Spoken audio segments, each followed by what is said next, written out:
Ukraine celebrates retaking Kherson. It's one of the most significant victories since Russia invaded.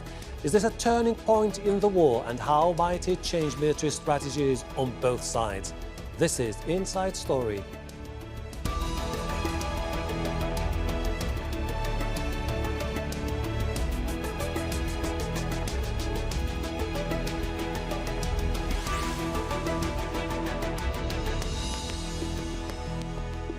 Hello, welcome to the program. I'm Hashem Ahelbarra.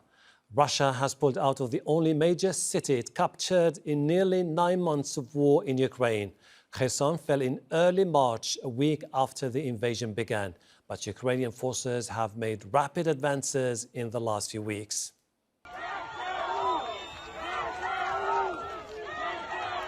People in the city cheered and raised the Ukrainian flag on public buildings. President Vladimir Putin formally annexed the region in September in a move condemned internationally. A spokesman insists the Kremlin will still recognize Kherson as part of Russia, but Ukraine's president says the region is back in Ukrainian hands, calling it a historic day. Kherson residents have been waiting. They've never given up on Ukraine. Hope for Ukraine is always justified, and Ukraine always returns its own. I want to make a special mention of those Russian soldiers, mercenaries and collaborators who were abandoned in Kherson and other cities of the south. The only chance of being saved is to surrender to Ukrainian captivity. We guarantee that you will be treated in accordance with the law and international standards. Russia called the pullout a redeployment. Videos showed bridges leading out of the city destroyed. Moscow says 30,000 soldiers and 5,000 pieces of military equipment have been moved to the east of the Dnipro River. Ukrainian leaders believe Russian troops left behind landmines and warned Kherson could come under Russian shelling.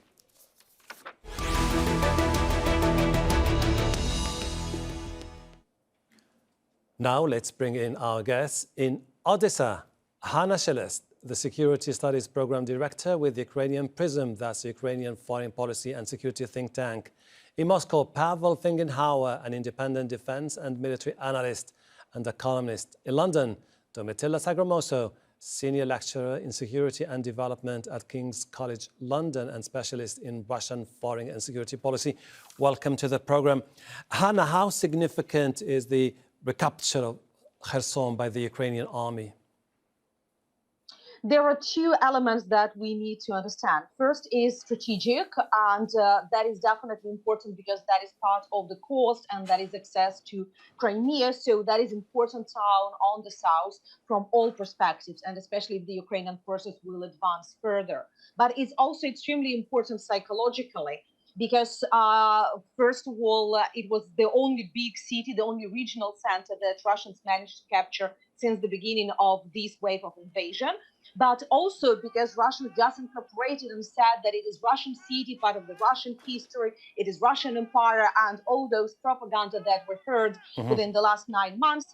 And that's why now it's really interesting to follow Russian social networks, how the locals are starting to question if we've been defending the Russian population there, why they are greeting Ukrainian armed forces with all this happiness and Ukrainian flags. So we think that psychologically it will be important both for the Ukrainians, as it is important to liberate your people, but also as the leverage against the Russian propaganda inside of Russia.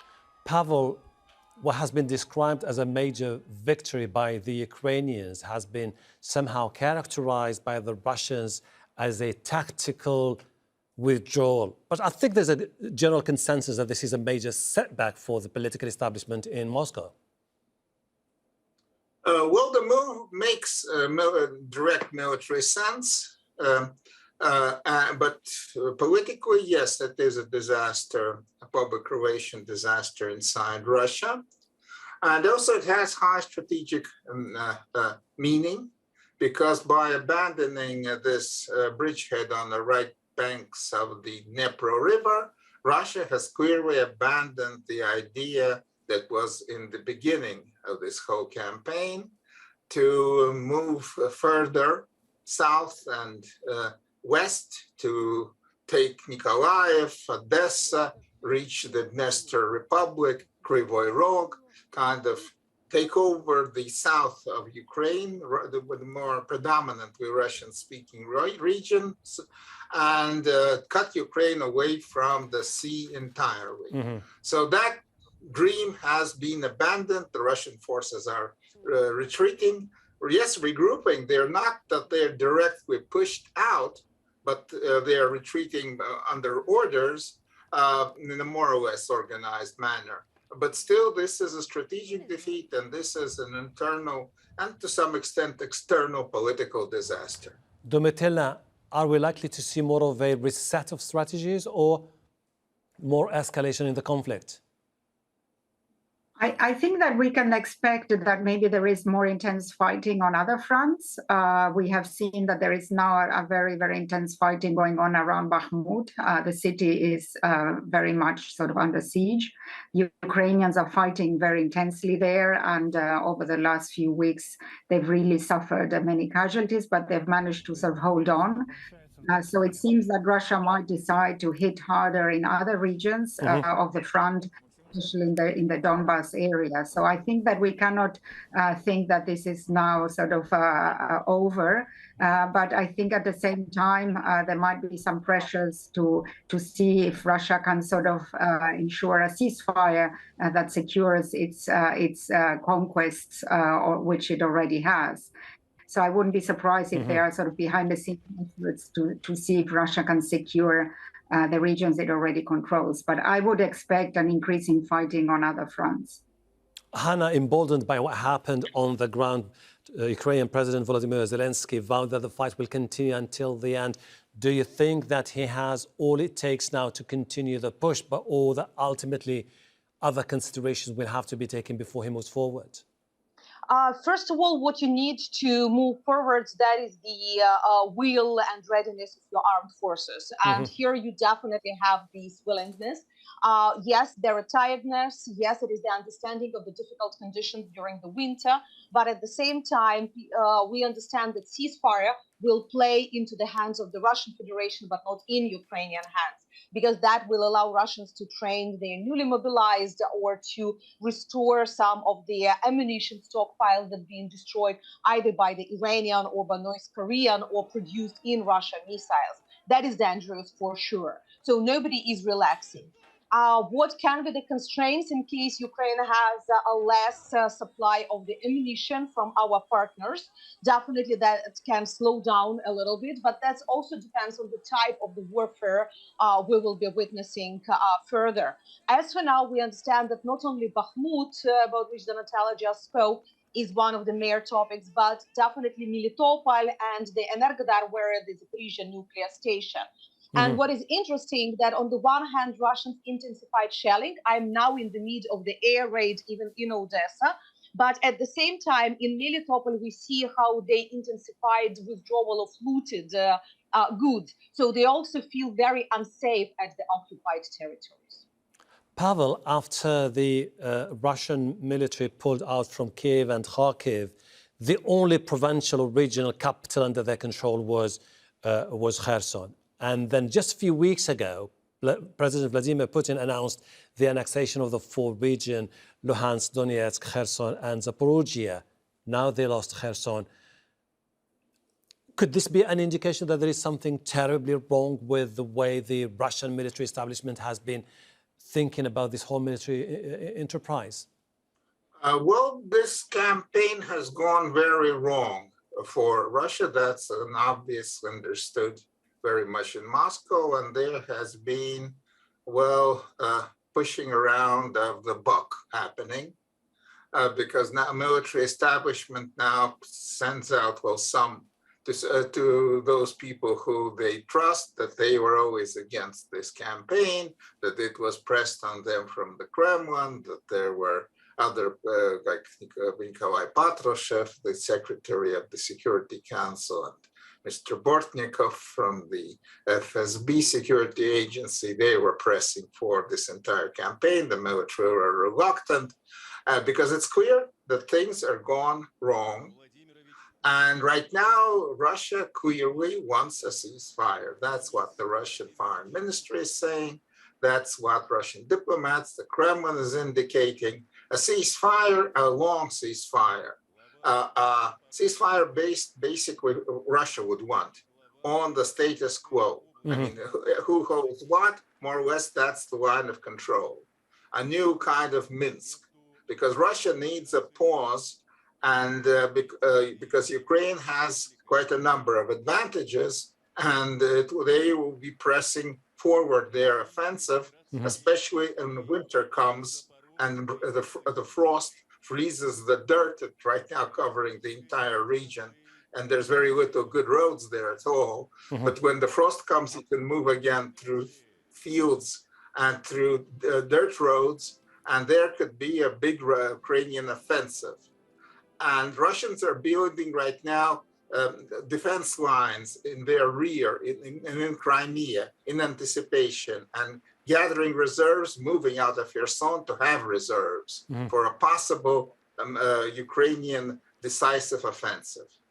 Domitilla, when the Russian presidential spokesperson Peskov says that nothing has changed as far as the Russians are concerned, in the sense that Kherson remains part of the country, is this more just of an attempt to contain the crisis that has happened, or that the Russians remain adamant about the need to maintain the gains they have made in the past?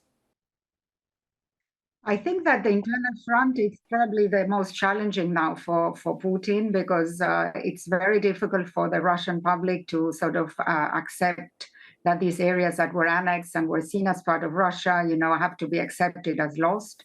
So when I was listening to sort of TV programs yesterday, it was clear that a lot of the commentary of sort of this state TV run channels, commentators were sort of hoping that this was just a temporary retreat and that sooner or later they would take back these areas. So I think it's going to be very challenging for the population to accept that these areas are gone for good. And I think that there's going to be a lot of work that will have to be done from sort of the leadership to explain that maybe this will have to be postponed for a very long time. I think the narrative has really gripped the population, and especially those who are in charge of sort of building opinions inside Russia, that this is really Russian territory. And I think that the voices that could have challenged these views are finding it very difficult. Many have left, so there isn't really a very open discussion. And those who really are sort of challenging the position are even more assertive in terms of wanting Russia to win this war and to continue this fight. So my impression is that there is a perception that maybe Russia now needs to regroup forces, wait for the winter, and then reattack again in the spring. And one of the tactics that is also sort of being promoted is this idea of sort of bombing Ukraine to a complete blackout from the point of view of its energy capability, electricity, gas, so that it is in a position where its economy cannot function, its people cannot live properly. So this massive bombardment, may continue to demoralize in some way the Ukrainians, but this, as we know, hasn't had any effect. So I think we can also expect these kind of approaches, to show that, we're not giving up, we're continuing to fight. Hanna, is the next logical destination of the conflict going to be centered around Zaporizhzhia all the way towards Melitopol?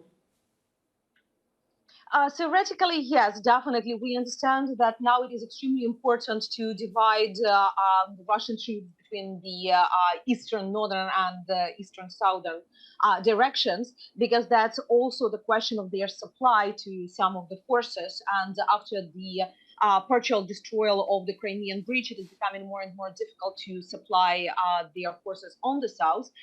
Still, it is happening. But that also will depend on many other issues, including the weather, because Ukrainian territory is so big that the weather can be very different from the north to the south, from the almost subtropical to the snow already in October. That's why that will influence the battle on the ground, but also the Russian mistakes are influencing a lot. Who are the generals who are on the ground, what decision they're going to make, what type of the artillery they will be using. And what Domitilla said about targeting critical infrastructure, trying to make the blackout, that's the tactic that is definitely expected from the Russian side for the next weeks, because here they realize that they still have a certain advancement compared to us. But as soon as it is on the ground, that's really interesting how this regrouping been happening. They left that much of ammunition, including helicopters. So that's quite difficult to present as an organized withdrawal from the territories. We still have plenty of soldiers who just changed to civilians. And you understand that as more of these pictures we are sending to the Russian publics, it's also bringing a certain panic among the forces, because they don't understand what is the reason for fighting, what commanders are wanting from them. And that's also the psychological things can have the snowfall effect. Pavel, you were earlier talking about the Russian military strategy. Now, after the loss of Kherson, are we likely to see them putting more emphasis on gaining places like Svatove in the northeastern of Ukraine, or moving all the way towards Donetsk region to try to consolidate gains in Bakhmut and Pavlivka? Well, Bakhmut is under siege. The attacks on Bakhmut are led by the Chevka Wagner mercenary group. Will they take the city or not? Again, that's an open question, but this is a very tactical move to improve the positions, because right now, in the time of the Rasputitsa, that's the Sea of Mud, you can fight, but maneuverable, swift offensives are very much hampered by the weather. That will change soon. And the winter campaign, which in the West, militaries tend to go to winter quarters in the winter, but not here, not in Russia and Ukraine. There's going to be a decisive military campaign. Both sides will be trying to achieve decisive results. Russian strategy right now, apparently, is to stop the Ukrainian offensive, inflict heavy casualties, and force Ukraine and its backers in the West to go for a prolonged ceasefire. Because right now, victory, as it was envisaged last February, is clearly unachievable. That's understood in Moscow. So that right now, Russia would want a pause in the fighting, to regroup, really, to rearm, to prepare for the future. Okay. And Ukraine does not want to do that, of course. All right. Domitilla, now when you have the autumn with all the problems that come along with the weather, you have the rains, you have the muddy ground, and you have both parties losing each about 100,000 casualties since the start of the conflict. Could this be the moment for both parties to consider the need to start political talks? I think this is not going to happen, because I think that, from the Ukrainian perspective, it doesn't make much sense now to sort of negotiate a ceasefire when they are in a position of strength. They are gaining momentum. They are receiving additional equipment. They can hit, because they have advanced, they can hit further deep into the territory that is occupied by Russia, which is forcing Russia to move some of its sort of control centers further south. They have a very strong morale. They are being received, by the populations as saviors. So this will really sort of embolden even more, the Ukrainian leadership to continue with this campaign and to see if they can make sure that they gain additional territory, because this also gives them the support externally. The more they win, the more they can show to the Western partners that the military support they're getting, has producing results. And, I think the underlying question of the problem with negotiations is that there is a very strong lack of trust. I think that Zelensky, for very obvious reason, really doesn't trust its negotiating partner on the other side. And the Russians, as was mentioned by Pavel, are very eager to negotiate. But I think that everyone knows that this will be just a ceasefire or a preparation for future fighting, not a sort of a definitive agreement for the future. So the only thing that one hope that the negotiations would lead to a real withdrawal of these areas that are occupied by Russia. But I really don't see Putin, really going along that line, because already the loss of Kherson is causing so much, turmoil internally. Imagine if he had to withdraw from a lot more territory. So I'm not very optimistic about any kind of negotiations. Hanna, it seems obvious that now with the euphoria in Ukraine, people don't want this to settle into some sort of military stalemate. They want to continue the offensive, but they know that to do that, they need more weapons. But with the administration, the Biden administration, divided about how to move forward, with key members of the military establishment saying it's about time to start political talks. Do you think that this is something that could determine the next step of the Ukrainian president? You know, first of all, I can't say that it is euphoria. Euphoria is for one day celebrating the liberation of your people. But in general, this euphoria is very constrained because people really understand what are the costs of these victories and what can be the consequences. And that's what you really feel among the politicians and among the society. But in terms of the weapon supply, we just received additional promises. Just yesterday, the new package being announced, not only the US, because US is only one country that is supplying. There are other countries and more countries joining. The next week, we will have the new Ramstein group meeting discussing additional support for Ukraine. We are changing the priorities of what we need now is more accent for the air defense systems, for example. So that is the ongoing process. And definitely our victories on the ground make some countries look differently what to supply to us. It's not only victories, but also how we use these weapons, how effectively, and that we are not attacking the Russian territory, but only liberating or defending ours. And regarding the negotiations, it's not about pushing or not pushing. Let's remember that in March, Ukrainian delegation had been present to the series of negotiations, first in Belarus, then in Istanbul. And at that time, they were just ultimatums from the Russian side. What is interesting that after 9 months, after all those losses around Kyiv and Kharkiv, now in Kherson, their rhetoric is not changing. It is becoming even more violent against Ukrainians. So that is why it's not only trust, but also just the rationale about, okay, why we are sitting for the negotiations, just to listen how Russians would like to eliminate Ukrainian nation. They just don't have any nonsense because the Russian positions didn't change. Pavel, if the two parties are to meet in the future to start negotiations, give us a sense of where do the Russians stand as we speak? What would be the red line for them, and what would be the consensus as far as they are concerned to turn the chapter of what happened in Ukraine? Well, officially, Russia has says that these are already parts of Russia. They've been reunited. The Donbass, Zaporozhye, Kherson.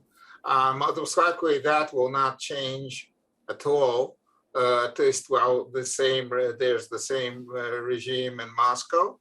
But there can be kind of nuances. If we were talking about a ceasefire, well, Ukraine does not recognize Crimea as Russian, and no one else does.